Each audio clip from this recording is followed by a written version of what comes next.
संसार की भक्ति करने में लगे हुए हैं, इसलिए हमें पता ही नहीं है कि भगवान में कितनी व्याकुलता है हमारे लिए।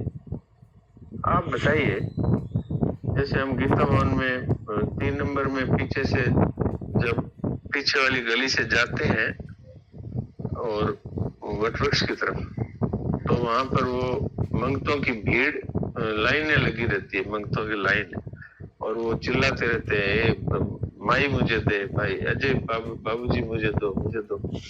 तो उनको क्या हम भक्त मान सकते हैं?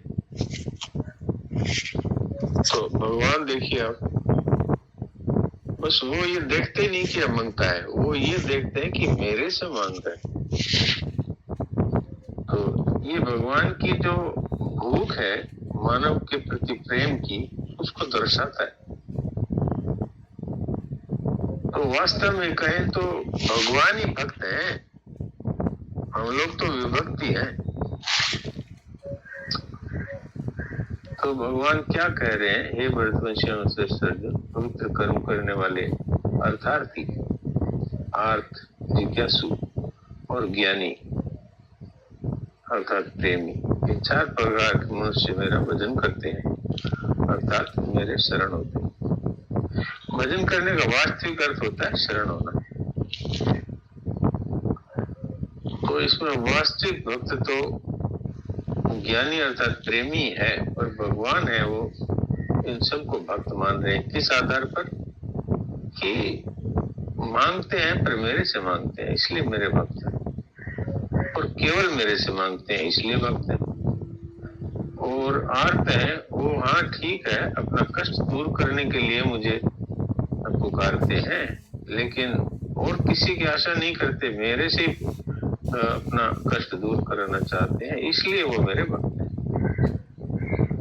और जिज्ञासु है, उनको तो भक्त मानने में कठिनता भी नहीं है, क्योंकि वो तत्व को जानना चाहते हैं, अपने आप को जानना चाहते हैं, आत्म तत्व को जानना चाहते हैं। तो एक प्रकार से भगवान को ही जानना चाहते हैं, लेकिन चाहते हैं सिर्फ भगवान से ही।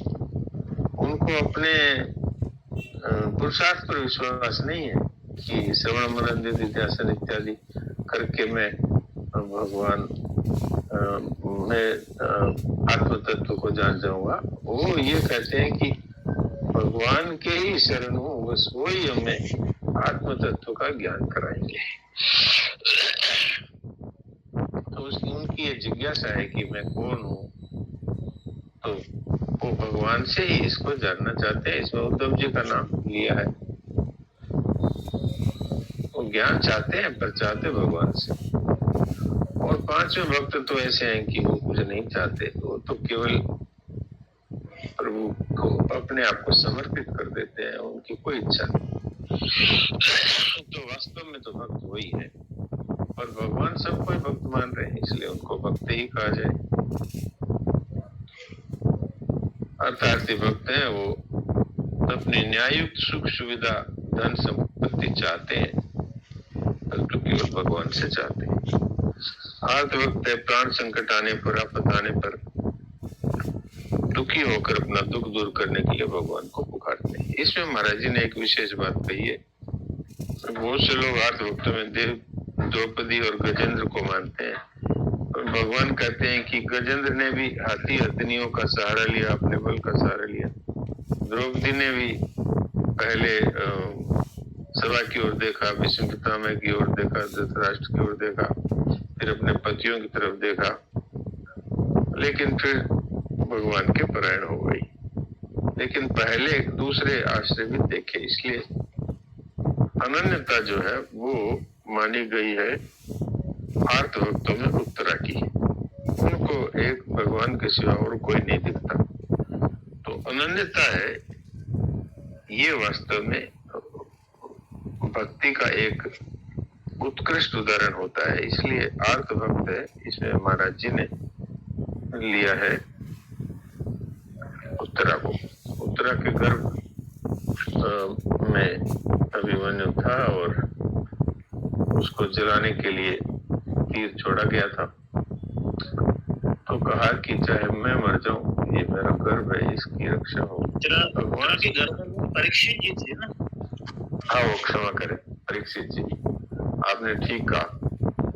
वास्तव में तो परीक्षित जी थे, तो उनकी रक्षा के लिए ही उत्तरा ने भगवान से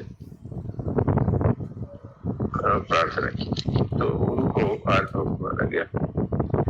और जिज्ञासु भक्तों में तो उद्धव जी का नाम लिया है, जो उद्धव गीता से श्रीमद् भागवत में है।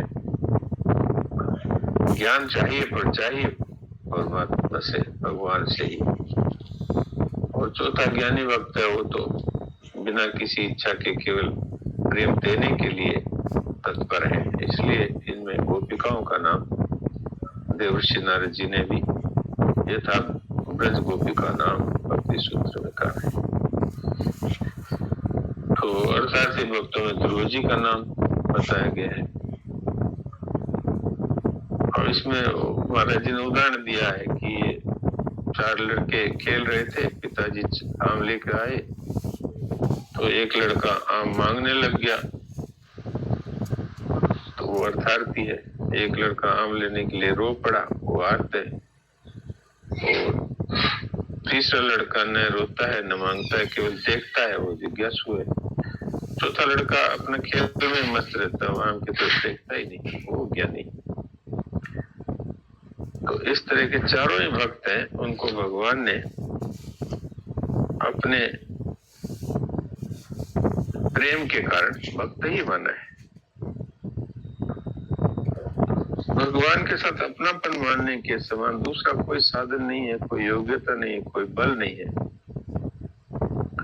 भगवान पर तो प्राणी मात्र, भगवान का तो प्राणी मात्र पर अपनापन सदा से है, खाली प्राणी ही भूला है। तो यदि ये प्रभु के साथ अपनापन मान ले, तो वो जो वास्तविक अपनापन है परमात्मा का, वो प्रकट हो जाता है। इसको कोई बनाना नहीं है। माँ है, वो तो पहले से ही बच्चों को अपना मानती है, ऐसे भगवान तो पहले से मानते ही है। बच्चा खिलौनों में आकृष्ट होकर के माँ को भूल सकता है, लेकिन माँ तो कभी नहीं भूलती।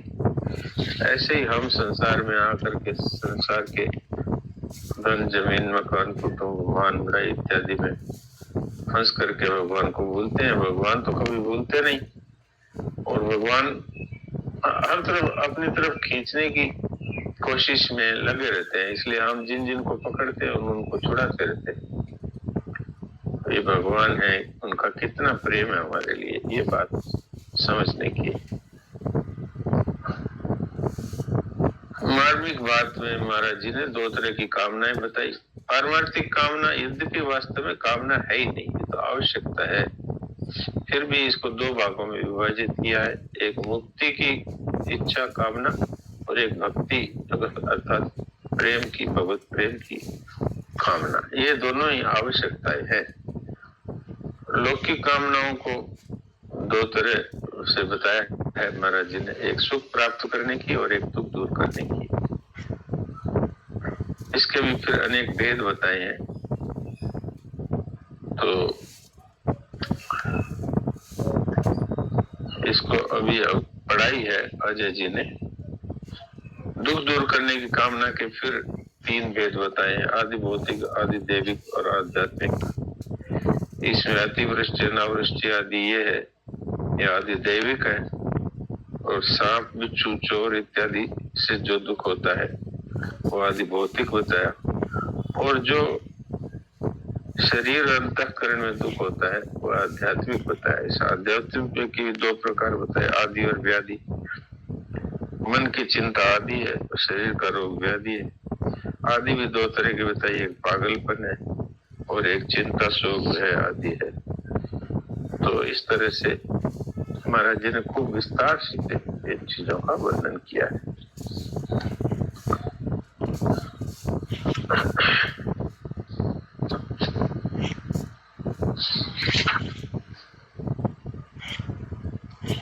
तो अब इसमें किसी प्रकार का आपस में विचार विमर्श